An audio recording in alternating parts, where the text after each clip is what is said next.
అక్షయ ప్రాణాలు పలంగా పెడుతున్నామని మాకు కూడా భయంగా ఉంది అని శ్రీకర్ పల్లెటూరి వాళ్ళకు చెప్తూ ఉంటాడు.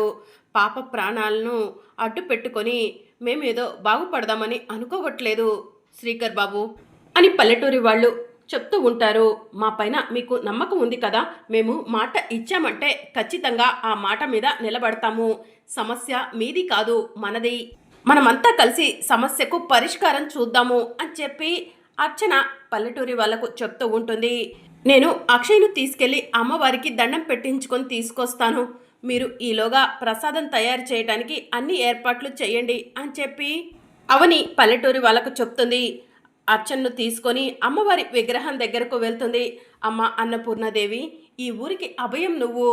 నువ్వు ఈ ఊర్లో ఉన్నావని ఈ ఊరి వైపు ఎలాంటి దుష్ట శక్తి రావటానికైనా కూడా భయపడుతుంది. అలాంటిది నువ్వు ఈ ఊర్లో ఉండి దుష్ట శక్తిని ఎలా లోపలికి రానిచ్చావమ్మా? నువ్వు ఉన్నావన్న ధైర్యంతోనే ఈ ఊరిలో వాళ్ళంతా కూడా ప్రశాంతంగా పడుకుంటున్నారు, కడుపు నిండా తింటున్నారు. అలాంటి ఈ ఊరిలోకి దుష్ట శక్తి రావటం అనేది వింతగా ఉంది అని అవని అంటుంది. అమ్మ అన్నపూర్ణాదేవి, గతంలో ప్రసాదం తయారు చేసే అవకాశం ఇచ్చావు. ఇప్పుడు కూడా ప్రసాదం తయారు చేసే అవకాశాన్ని నాకు ఇవ్వమ్మా. ప్రసాదం తయారు చేసి పల్లెటూరి వాళ్ళ సమస్యకు పరిష్కారం చూపిస్తాను అని అర్చన అన్నపూర్ణదేవికి నమస్కారం చేసుకుంటుంది. అక్షయ, రామ్మ అని అవని అక్షయ్ను తీసుకొని ప్రసాదం తయారు చేయడానికి వెళ్తుంది. పల్లెటూరి వాళ్ళంతా కూడా అవని అక్షయ్ చేసే ప్రసాదం కోసం ఎదురు చూస్తూ ఉంటారు. ఇక అవని అక్షయ ఇద్దరు కలిసి ప్రసాదం తయారు చేస్తూ ఉంటారు. వసీకర శవాల కోటలో ఉండి ఇదంతా కూడా చూస్తూ ఉంటుంది. అవని, కూతురితో కలిసి ప్రసాదం చేస్తున్నావా? ప్రసాదం తయారు చేపించి పంట పొలాలు నలుపు రంగు నుంచి పచ్చ రంగులోకి మార్చాలనుకుంటున్నావా? నువ్వు అనుకున్నది ఎట్టి పరిస్థితిలో జరగవు అని చెప్పి వసీకర మనసులో అనుకుంటూ ఉంటుంది. ఇక మరోవైపు నిహారిక, కృష్ణబాబు కాలుకు కాలిన పిల్లుల్లాగా అటు ఇటు తిరుగుతూ ఉంటారు. ఏంటి కృష్ణ అలా తిరుగుతున్నావు అని నిహారిక అంటుంది. నువ్వెందుకు తిరుగుతున్నావు బంగారం? నువ్వు తిరుగుతున్నావనే నేను తిరుగుతున్నా అని కృష్ణబాబు అంటాడు. ఇంకా మన ఫ్యూచర్ గురించి ఆలోచించి తిరుగుతున్నావేమో అనుకున్నాను అని నిహారిక అంటుంది. మన ఫ్యూచర్కి ఏమైంది బంగారం? సూపర్గా ఉంది కదా అని కృష్ణబాబు అంటాడు. ఏం సూపర్గా ఉంది చెప్పు?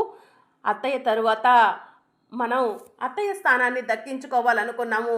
కానీ ఆ అవనికి అక్షయ్కు అత్తయ్య తరువాత అత్తయ్య అంతటి గొప్ప విలువ ఇస్తున్నారు ఈ పల్లెటూరి వాళ్ళు. ఇప్పుడు ఆ అవని ప్రసాదం తయారు చేస్తానని ఊరిలోకి వెళ్ళింది. ప్రసాదం తయారు చేసి పంట పొలాలను నలుపు రంగు నుంచి పచ్చ రంగులోకి మార్చేసిందంటే ఇక ఊరిలో ఆ అవనిని అక్షయ్ను అమ్మవారిలాగా భావిస్తారు. అత్తయ్య తరువాత అవనికి అక్షయ్కే ఇంకా ఎక్కువ విలువిస్తారు అని నిహారిక చెప్తూ ఉంటుంది. అయితే ఏం చేద్దాం బంగారం? ప్రసాదంలో విషం కలుపుదామా అని చెప్పి కృష్ణబాబు అంటాడు. ఇలాంటి సిచ్యువేషన్లో అలాంటి పని చేసి దొరికిపోయామనుకో ఊరు వాళ్ళందరూ కూడా మనల్ని అసహ్యించుకుంటారు, చెప్పులతో కొడతారు, తరిమి తరిమి ఊరి నుంచి పంపించేస్తారు. వద్దురా బాబు అని నిహారిక అంటుంది. మరి ఏం చేద్దాం బంగారం అని కృష్ణబాబు అడుగుతూ ఉంటాడు. శవాల కోట గురించి అందరూ మాట్లాడుకుంటున్నారు కదా, ఆ అవని శవాల కోటలో ఏముందో తెలుసుకొని శవాల కోటలో ఉన్న దుష్ట శక్తిని తరిమి కొడతానని ఊరి వాళ్లకు మాట ఇచ్చింది కదా. ఆ అవని కంటే ముందు మనం ఆ శవాల కోటకు వెళ్ళి అక్కడ ఉన్న దుష్ట శక్తి గురించి అందరికీ తెలియచేద్దాం. అప్పుడు అవని అక్షయల కంటే మనకి ఎక్కువ గౌరవం దక్కుతుంది అని నిహారిక అంటుంది. సూపర్ ఐడియా బంగారం, ఇప్పుడే బయలుదేరదాం అని కృష్ణబాబు అంటాడు.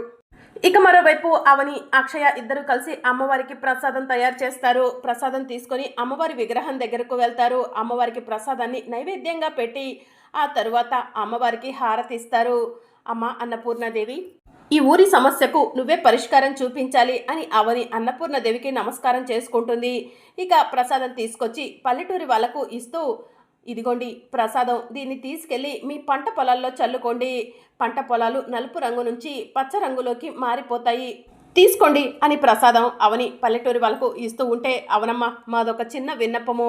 ప్రసాదం తయారు చేసింది అక్షయమ్మ.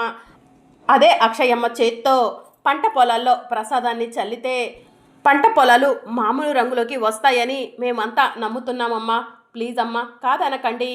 అక్షయమ్మను పంట పొలాల్లో ప్రసాదం చల్లటానికి పంపించండి అమ్మా అని అవనిని పల్లెటూరి వాళ్ళు అడుగుతూ ఉంటారు. సరే, ఈ విషయం గురించి మీరు ఇంతలా నన్ను బ్రతిమలాడాల్సిన అవసరం లేదు. నా కూతురు అక్షయ ప్రసాదం తయారు చేసింది నా కూతురు అక్షయ్ చేతుల మీదే పంట పొలాల్లో చల్లుతుంది. ఇది మాకు గొప్ప అవకాశమనే అనుకుంటాము. ఆ అమ్మవారు మాపై దయతో ఇదంతా చేపిస్తుందనే అనుకుంటాము. అక్షయ్ను తీసుకొని పంట పొలాల దగ్గరకు వెళ్ళండి. ప్రసాదం పంట పొలాల్లో చల్లించుకోండి. ఆ తరువాత రచ్చబండ దగ్గరకు రండి. ఆ తరువాత ఏం మాట్లాడుకోవాలో ఏం చెయ్యాలో అప్పుడు ఆలోచిద్దాం అని అవని అంటుంది. సరే అవునమ్మా, పదమ్మ అక్షయమ్మ అని పల్లెటూరి వాళ్ళంతా కూడా అక్షయ్ను తీసుకొని పంట పొలాల దగ్గరికి వెళ్తూ ఉంటారు. ప్రసాదం తయారు చేయించి ఆ ప్రసాదాన్ని పంట పొలాల్లో చల్లిస్తే పచ్చ రంగులోకి మారిపోతాయా? ఇది నా శక్తితో నలుపు రంగులోకి మారాయి అని వసీకర ఇదంతా కూడా శవాల కోటలో ఉండి చూస్తూ మనసులో అనుకుంటూ ఉంటుంది. ఆ అక్షయ చల్లే ప్రసాదం వల్ల పంట పొలాలు పచ్చ రంగులోకి మారటం కాదు, ఇంకా నలుపు రంగులోకి మారిపోవాలి అని వసీకర తన శక్తినంతా ఉపయోగిస్తూ ఉంటుంది. ఇక మరోవైపు అక్షయ ప్రసాదాన్ని పంట పొలాల్లో చల్లుతూ ఉంటుంది. ఇదేంటి, పంట పొలాల్లో ప్రసాదం చల్లితే పచ్చరంగులోకి మారిపోతాయని అవనమ్మ చెప్పింది, పంట పొలాల్లో ఎలాంటి తేడా కనిపించట్లేదే అని పల్లెటూరి వాళ్ళంతా మాట్లాడుకుంటూ ఉంటారు. ఇంకా అప్పుడే అక్షయ, అమ్మ భవానీ నీ శక్తిని చూపించమ్మా, పంట పొలాలు పచ్చరంగులోకి మార్చేయమ్మా అని చెప్పి అమ్మవారికి నమస్కారం చేసుకొని వెంటనే ప్రసాదాన్ని పంట పొలాల్లో చల్లుతూ ఉంటుంది. అప్పుడు ఆకాశంలో మెరుపులు ఉరుములు వస్తూ ఉంటాయి. అమ్మవారి శక్తి పంట పొలాల్లోకి వచ్చి నలుపు రంగులో ఉన్న పంట పొలాలు కాస్త పచ్చ రంగులోకి మారిపోతాయి.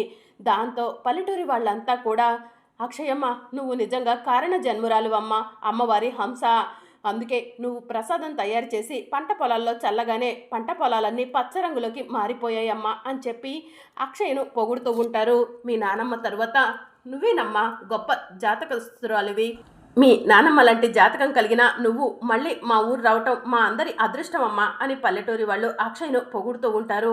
ఇక వసీకర ఇదంతా చూసి ఇదేంటి, నా శక్తితో ఇంకా నలుపు రంగులోకి మార్చుదామనుకుంటే పంట పొలాలు పచ్చ రంగులోకి మారిపోయాయి, నా శక్తి కంటే కూడా ఆ ప్రసాదం శక్తి ఎక్కువ విలువైందా? అక్షయ నిన్ను త్వరగా నా దగ్గరికి తీసుకొచ్చుకుంటాను, నిన్ను నేను బందీగా చేసేస్తాను, నా పని ముగించుకుంటాను, ఊరి వాళ్ళంతా కూడా భయపడేలా చేస్తాను అని వసీకర మనసులో అనుకుంటూ ఉంటుంది. ఇదంతా కూడా చూస్తున్న అవని శ్రీకర్ చాలా సంతోషపడుతూ ఉంటారు. బావా, అత్త కోరుకుంది ఇదే కదా, తన తరువాత తన లాంటి జాతకం కలిగిన కోడలు వచ్చి ఇవన్నీ చేయాలనుకుంది, కోడళ్ళ వల్ల కాలేదు, కానీ మనవరాళ్ళ వల్ల అయ్యింది. అక్షయ్ ఇదంతా చేయటం అత్త చూసుంటే కనుక చాలా సంతోషపడేది అని అవని అంటుంది. ఇప్పుడు కాకపోతే ఇంకొన్ని రోజుల తర్వాత అయినా అమ్మ చూస్తుంది కదా అవని అని శ్రీకర్ అంటూ ఉంటాడు. పల్లెటూరి వల్ల పొలాలన్నీ కూడా పచ్చరంగులోకి మారటంతో అక్షయ్ని తీసుకొని సంతోషంగా అవని దగ్గరకు వస్తారు. అవనమ్మ, నువ్వు, నీ కూతురు అక్షయ, మీ అత్తగారు వేదవతి ముగ్గురు కూడా మహర్జాతకులు, మీలాంటి జాతకం కలిగిన వాళ్ళు మా ఊరి వాళ్ళు అవ్వటం మా అదృష్టం అమ్మా, మీ వల్లే నలుపు రంగులో ఉన్న పంట పొలాలు కాస్త పచ్చ రంగులోకి మారాయి అని చెప్పి చెప్తూ ఉంటారు. అది సరే కానీ ఆ రోజు సవాల కోట గురించి అడిగినప్పుడు నాకు సరిగా ఏది చెప్పలేదు, కాస్త వివరంగా చెప్తారా అని అవని అడుగుతూ ఉంటుంది.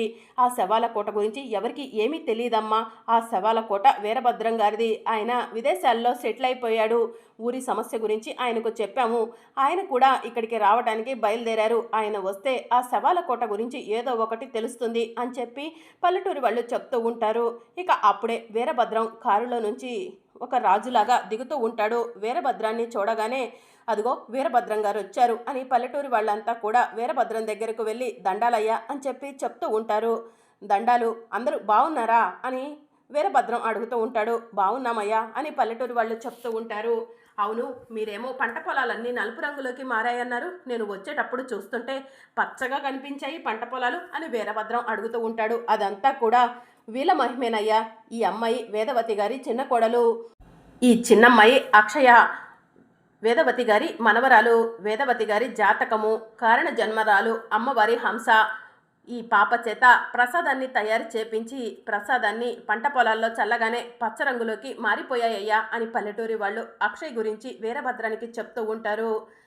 మీరు ఊరి కోసం చేస్తున్న సేవ చూస్తుంటే నాకు చాలా సంతోషంగా ఉంది అని వీరభద్రం చెప్తూ ఉంటాడు.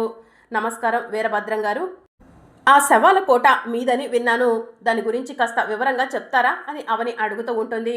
ఆ శవాల కోటలో మా తాతలు ముత్తాతలు చాలా సంతోషంగా ఉండేవాళ్ళమ్మా, ఆఖరిగా ఆ కోటలో నేను, మా అమ్మ, నా భార్య, నా పిల్లలు, మా అత్తమామలు కలిసి ఉండేవాళ్ళము. చాలా సంతోషంగా ఉండేవాళ్ళము. ఒకరోజు రాత్రి కోటలో నుంచి పెద్ద పెద్ద అరుపులు వినిపించాయి. ఆ అరుపులు దేనియో మాకు అర్థం కాలేదు. మాంత్రికులను పిలిపించాము. ఆ కోటలో దెయ్యాలు నివాసం ఉంటున్నాయని చెప్పారు. పూజారిని తీసుకొచ్చి వాస్తు పూజ చేయించాము. అయినా కూడా ప్రతిఫలం దక్కలేదు. చేయాల్సినవన్నీ చేశాము. ఎలాంటి ఫలితం దక్కలేదు. ఒకరోజు నేను సిటీకి వెళ్ళి తిరిగి వచ్చేసరికి మా పని వాళ్ళంతా రక్తం కక్కుకొని చచ్చిపోయారు.